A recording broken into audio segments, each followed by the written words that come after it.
We began filming a series in England called The Synagogues of Satan.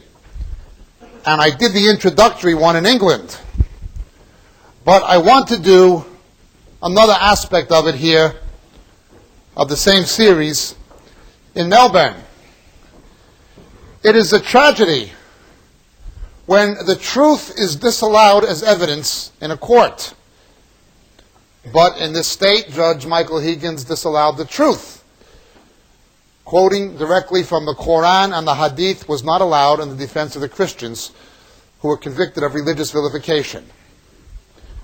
Therefore, because free speech is no longer allowed in this state, and it has been decided by politicians and a judge that just as Muslims deprive Christians of freedom of speech in Muslim countries, they should also be able to deprive us of freedom of speech in this country. And just as there is no Muslim country that will give Christians or Jews the rights they demand in Australia or Israel or America or Britain, they have rights we don't. I have to preface matters by saying I'm not trying to vilify Muslims or encourage hatred against Islam. I just want to quote from their own literature. I'm simply going to quote from the Hadith and from the Quran. That's all. I'm quoting from the Hadith and the Quran. But I would like to ask Muslims some questions. I'm simply putting this out as a question. My first question is this.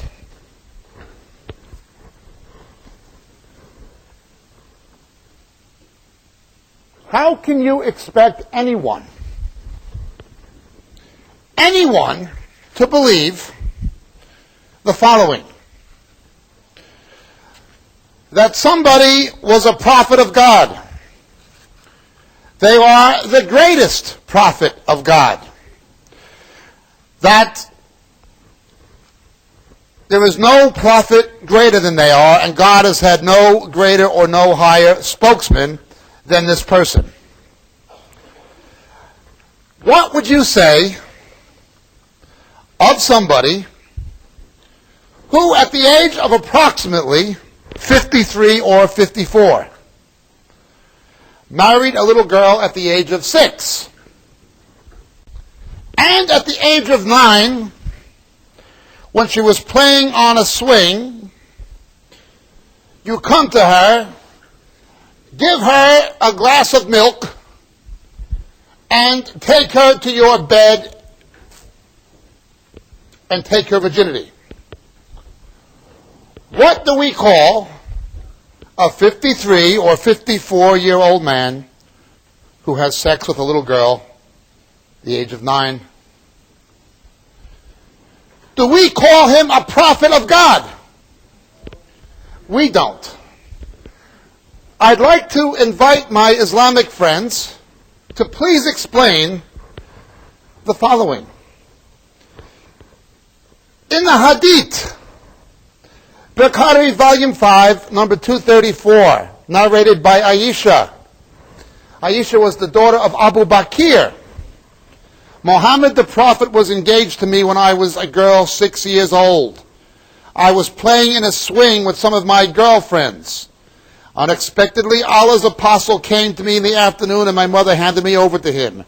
At that time, I was a girl of 9 years of age.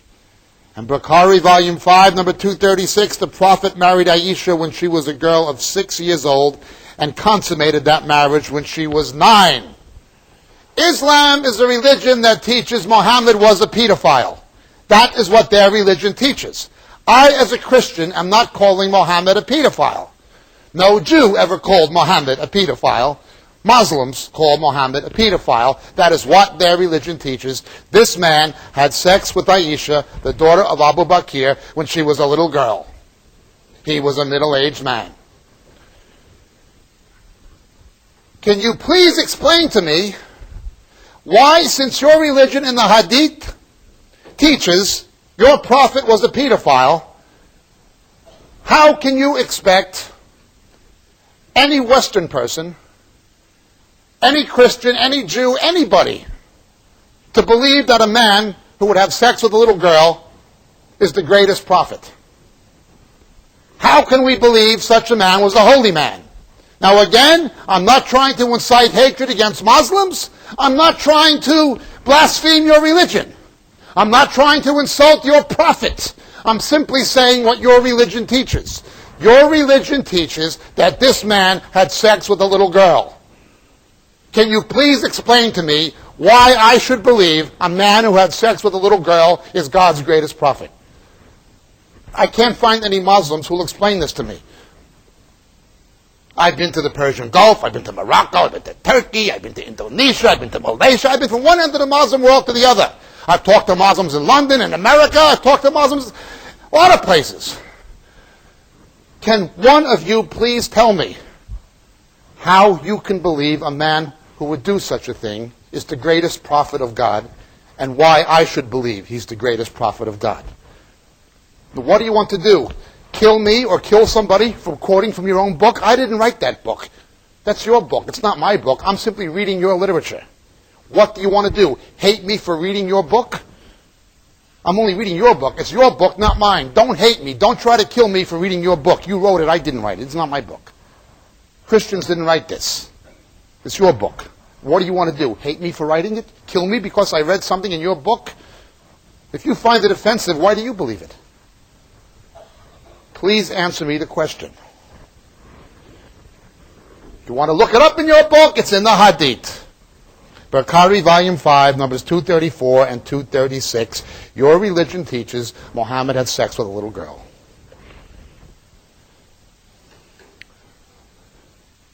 I'd like to ask you another question. The Quran tells us a lot of things. Now remember, when Europe was in the Dark Ages, Islam had its golden age. Only then, it was not a fundamentalist Islam, it was a philosophical Islam that was highly westernized.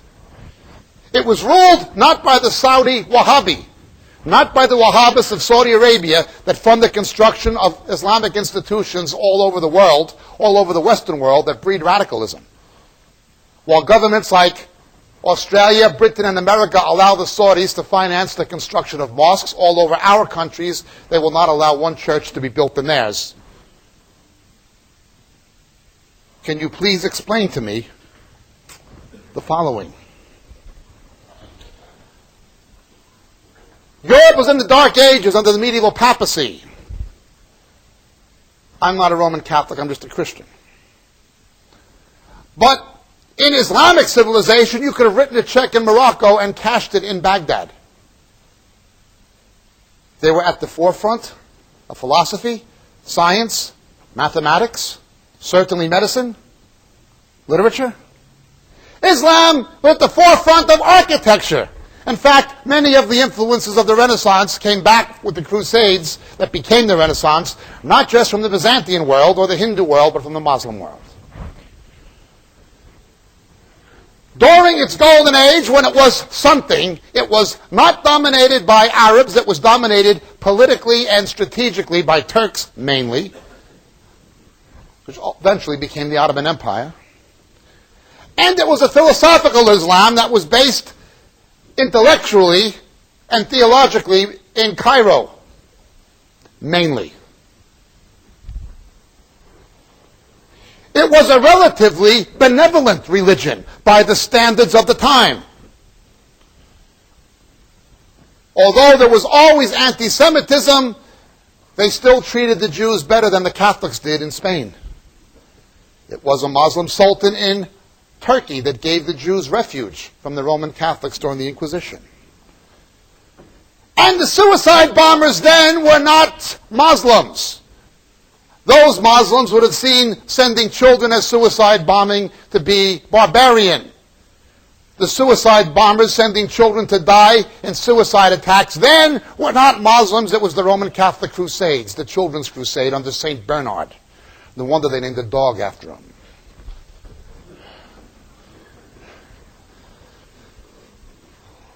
Given the fact that you people want to revive Islam as a world culture as a player on the global stage, as something that is post-colonial and now a force to be reckoned with again, politically, economically, culturally, strategically.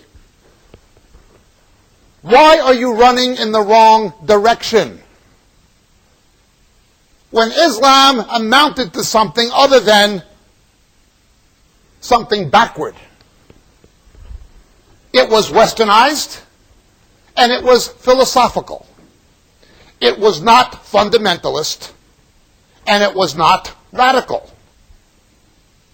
In fact, when they tried to go radical, they were defeated by the Khazar Empire. They were defeated twice in Vienna. They were defeated by Charles Martel. Anytime they became radicalized, they lost. When they were civilized, they defeated the Crusades at the Battle of the Horns of Hattin under Salah ad-Din. Then it was the Crusades who were the barbarians, especially the Knights Templar. Why are you running the opposite direction? Why are there so many Muslims today following fundamentalism when it was fundamentalism that kept your people and your society and your culture backward and ignorant? It was a westernized, philosophical, relatively tolerant Islam that saw your civilization blossom.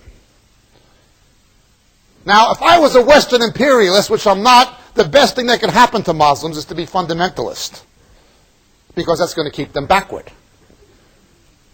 But if they westernized, if they went back to the way they were during their golden age, they would emerge as a world power again. Look at Japan.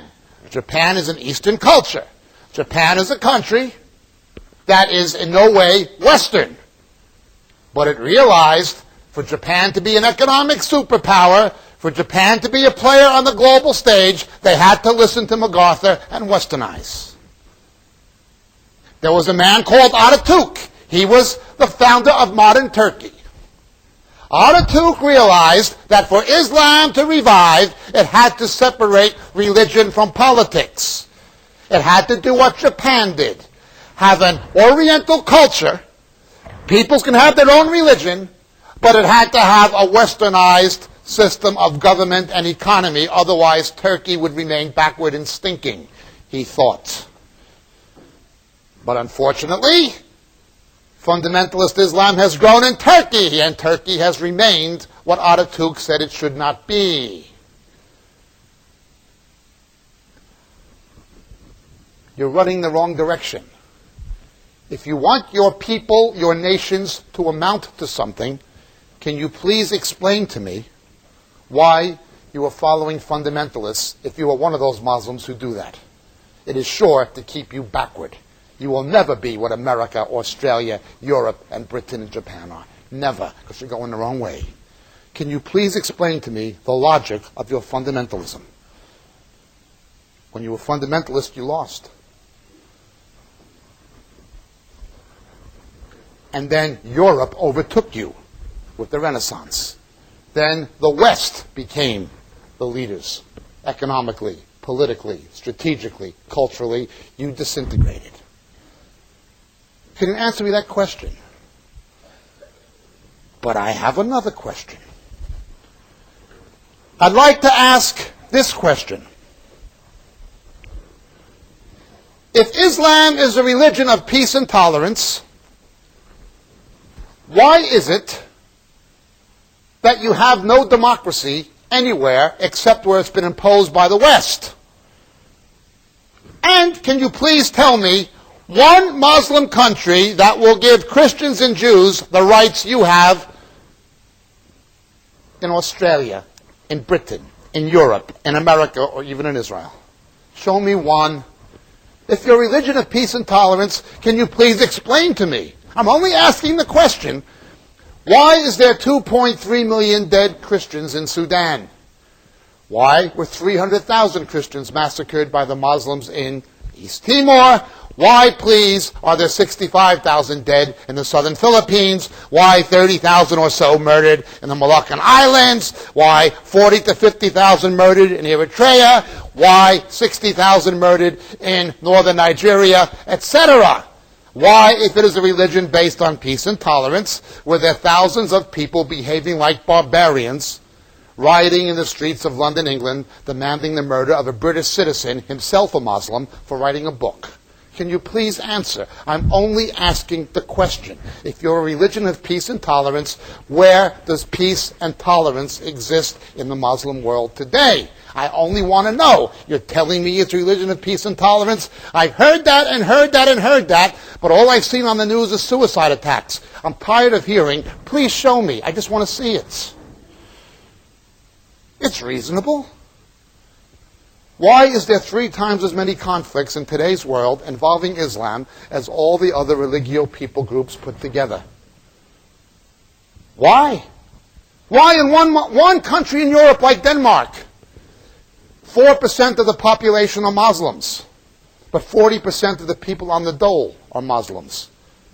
And the overwhelming majority of convicted rapists are Muslims, while their victims are overwhelmingly Danish.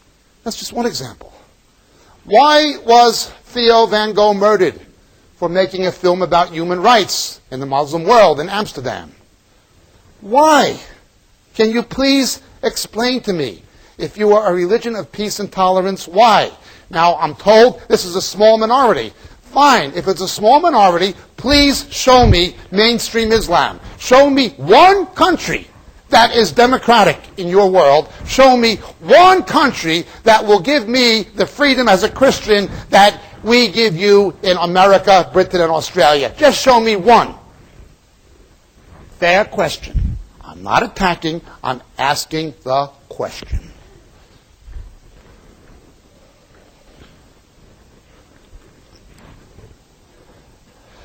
Let me ask you this.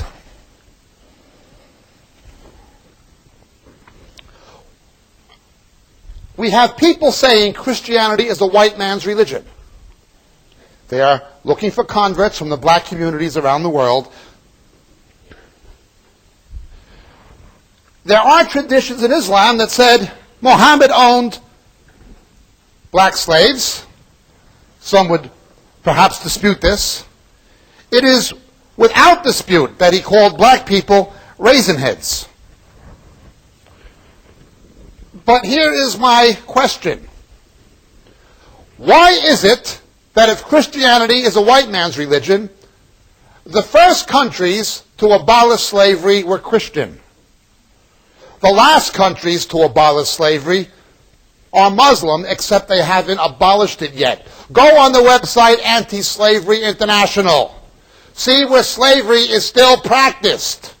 Chad, Mauritania, Niger, Sudan. Rich Muslims with poor black slaves today, 2005. One man in Chad has 7,000 slaves. Just look on the human rights websites. Look on the women's rights websites. No, I don't agree with homosexuality, but look on the homosexual rights websites. Please show me the tolerance. I just want to know where it is, since that's what you're always telling us. It's only a question. If it's only a small minority, show me one place. Where's the majority? I've looked at your world. I've been to many Muslim countries. I've been to many. From Asia to North Africa to the Middle East, I've been to many Muslim countries. Maybe I didn't visit the right ones. Please show me where the tolerance is. America fought a civil war. 1 out of every 8 people in the northern states, 1 out of every 8 adult males were killed or wounded fighting a war that saw the abolition of slavery. Why did the Christian nations abolish it? Why has Islam not abolished it? It is a fair question. Slavery is the ultimate social evil. Why do you still have it? Fair question. I'm not trying to insult you. I'm only asking the question. Why do you do that to black people in Islamic countries?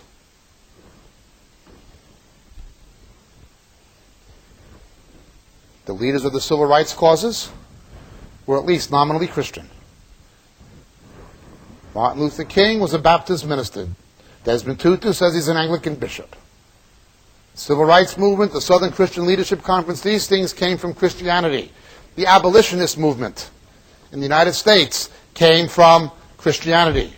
People like Charles Finney preached against slavery. In England, William Wilberforce, the Earl of Shaftesbury, the Methodists opposed slavery and brought about the laws that abolished it.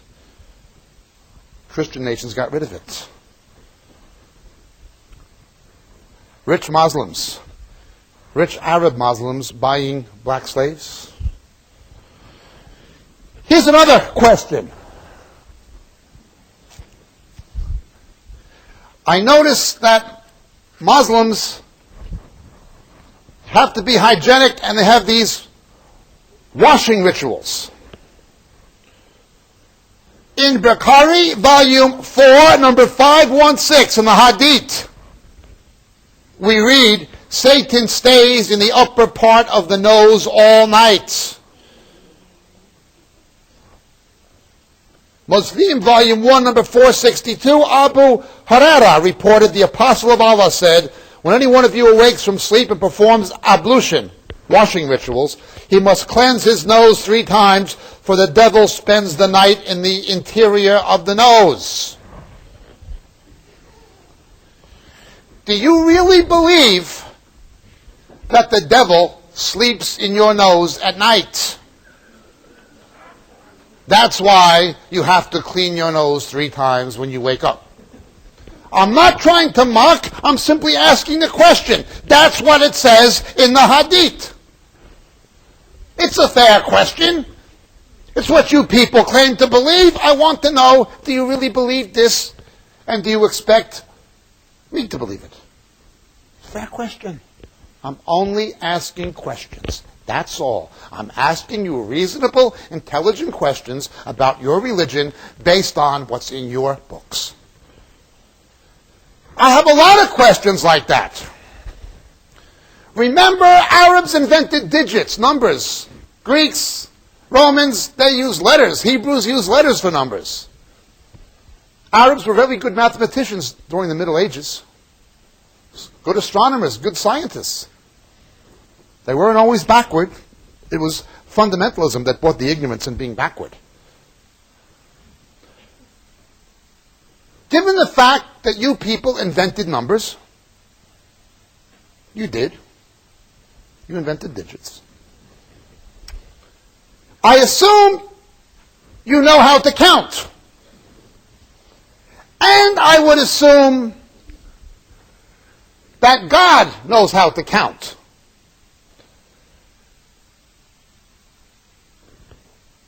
Miriam in Hebrew is Mary, the mother of Jesus. 1st century A.D. Miriam, the sister of Moses, was 13th century B.C. Why does your holy book say that Miriam, the sister of Moses, and Mary, the mother of Jesus, are the same Miriam? Now, I believe in a God of miracles. You believe in a God of miracles. I actually believe that Methuselah lived to be over 900 years old. But actually, don't you think 1,300 years old is kind of old to have a baby? I'm only asking the question. How can they be the same woman when they lived 13 centuries apart? Or for that matter, how can Haman from the book of Esther in ancient Persia, an Agagite, a descendant of Amalek, have been a court official in Pharaoh's Egypt? You got a problem.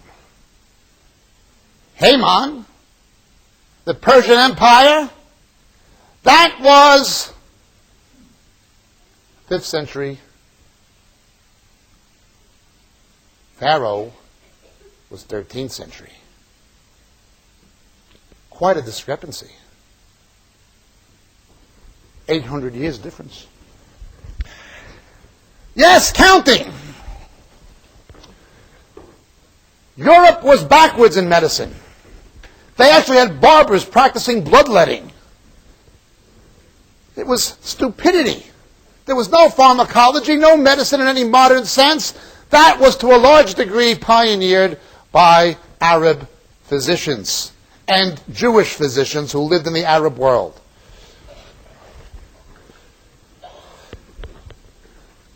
All the way to the Middle Ages, European medicine based human anatomy on the pig. Not until Harvey proposed the theory of circulation and was able to give evidence for it did they even understand circulation. They had no real concept of anatomy. Autopsy, post-mortem dissection, gross anatomy, that wasn't even legal to dissect a corpse in Europe. However, in the Hadith, Muslim Volume 3, Numbers 5113, Chapter 862, a believer, a Muslim, eats in one intestine, whereas a non-Muslim eats in 7 intestines. Ibn Umar reported Allah's Messenger as saying that a non-Muslim eats in 7 intestines, while a Muslim eats in 1. Christians, Jews, Buddhists, Hindus, Jainists, Taoists, these people have 7 sets of intestines. Muslims have 1, according to your religion. In my wayward youth, it so happens I studied anatomy and physiology in some depth. I've seen dead corpses. I've seen dead embryos. I've seen dead everything. But I've yet to find a single cadaver that had 7 intestines. Can you please explain to me, given the fact that philosophical Islam were pioneers of medical science, trying to push forward into a modern age when Europe was still backward, how you can believe this? I guarantee you, if anyone studied medicine or pharmacology at a university in any Muslim country, and he put down on an exam paper that there are people who have 7 intestines, they wouldn't let him graduate. He would not be performing surgery in a hospital, he'd be sweeping the floor. Can you please explain this to me? I can't understand it. I only want to know. That's all. It's a fair question. Can you explain something else to me, please? Your religion has a surat called Ummah, where it says, Muslims are one nation and one people. One. Notice something. In the Judean Christian world, in the Western world, no 2 democracies have ever had a war. Whenever there was a war in the Christian world, or the Christianized world, I'm using the term Christian broadly, at least one of those countries was not democratic. They were fascist, they were Nazi, they were something like that. But never have any 2 democracies had a war. Never. Yet,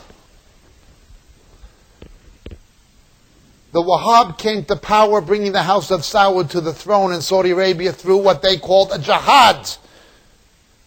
The costliest war in terms of human life since the Second World War was the war between Iran and Iraq. 1.5 million Muslims killed by other Muslims in what their religious leaders called a jihad. Jihad of Muslims killing other Muslims. Why did Iraq invade Kuwait? Why did the Kuwaitis massacre the Palestinian Arabs? Why is it, please, that when Arafat and the Palestinian Arabs tried on the Jordanians what they tried on the Israelis in Black September of 1970 in 12 days, the Jordanians systematically massacred between 15 and 18,000 so-called Palestinians in 12 days? Why do the Polisarios fight the Moroccans? Why? The tragedy of what happened to the Kurds. Why? Why is there no Ummah? Why is it that Islam cannot deliver historically what it promises? Ummah. No two Judeo-Christian democracies have ever had a war. Can you please explain to me, how come your religion doesn't seem to work? I'd like to know.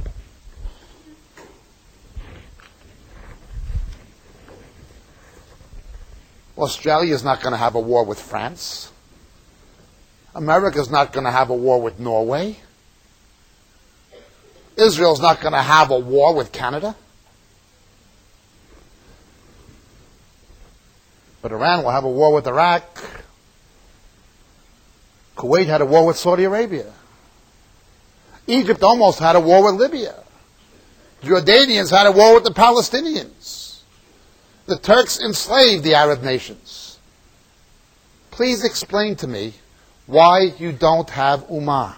Why it is only the Judeo-Christian democracies that have been able to prevent war. Islam has not been able to. Can you explain it to me? It is a fair question. I'm only asking. And again, I'm not out to insult anybody. But I do feel insulted. I feel insulted when I read the following.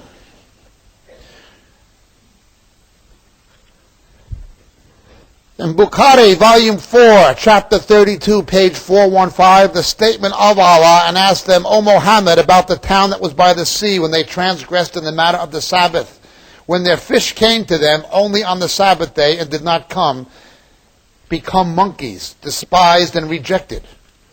A tribe of Israelites became lost. The Jews were transformed into rats.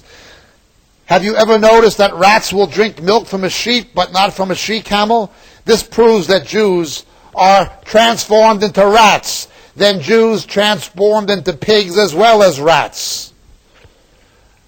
Bukhari, Volume 4, number 524, page 333. Why is it that if somebody says Islam is a religion of violence in Victoria State that are prosecuted by the government, while your bookshops can sell literature urging the murder of the infidel, the non-Muslim, and make racial statements against other faiths? Can you please explain to me why the tsunami claimed victims who were 90% Muslims, but 90% of the aid came from the Christian world? Despite the fact that Saudi Arabian and Gulf state oil revenues doubled in the previous year, why did their aid come from the Christians instead of from the Muslims? It's a fair question. Does this prove that Christianity is morally superior to Islam? I'm only asking the question. With the doubling of oil revenues, shouldn't they have given more than chicken feed? Those helicopters came from the States. More money was raised at one benefit in the Sydney Opera House than was raised from the entire Islamic community in one of the Gulf states.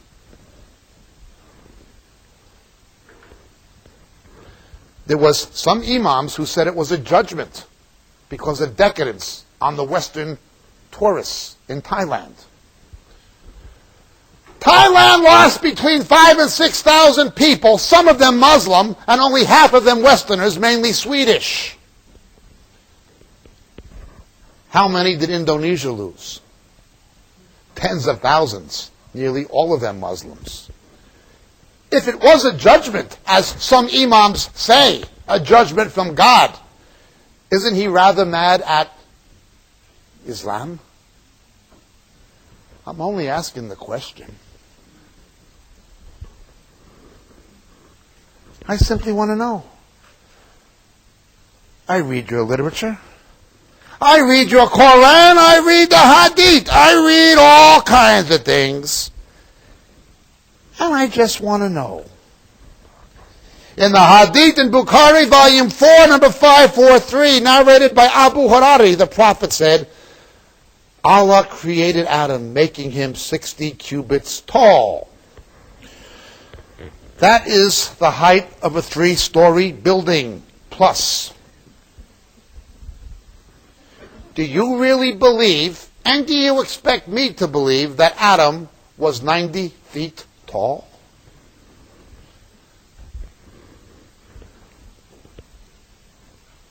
Personally, I believe there was an Adam. But I don't believe he was 90 feet tall. Because he's the first man, and we would have inherited his DNA, and we would be 90 feet tall. But your religion says he was 90 feet tall. Do you really believe that? I don't believe that. But please explain to me why it is you feel I should believe it. We read in the Hadith, Bukhari, volume 3, number 658, narrated Aisha, a man called Labid bin al-Asam from the tribe of Bnei Zarek worked magic on Allah's apostle until Allah's apostle began imagining that he had done a thing that had not really been done. Bukhari, volume 7, number 660 says, narrated again by Aisha, magic was worked on Allah's apostle so that he used to think that he had sexual relations with his wives when he actually had not. He's under the effect of magic or witchcraft. Bukhari, volume 7, number 661, narrated by Aisha, magic was worked on Allah's apostle so that he began to imagine that he'd done something, although he had not. How can you be sure in the historicity of Muhammad and the deeds attributed to him when the Hadith says he used to go around thinking he did things that he didn't? As if he was senile, only it was not senility, it says he was bewitched. When your own literature says, because of some kind of occult or magical or witchcraft practice, he imagined he did things he didn't, how can you be sure he did anything?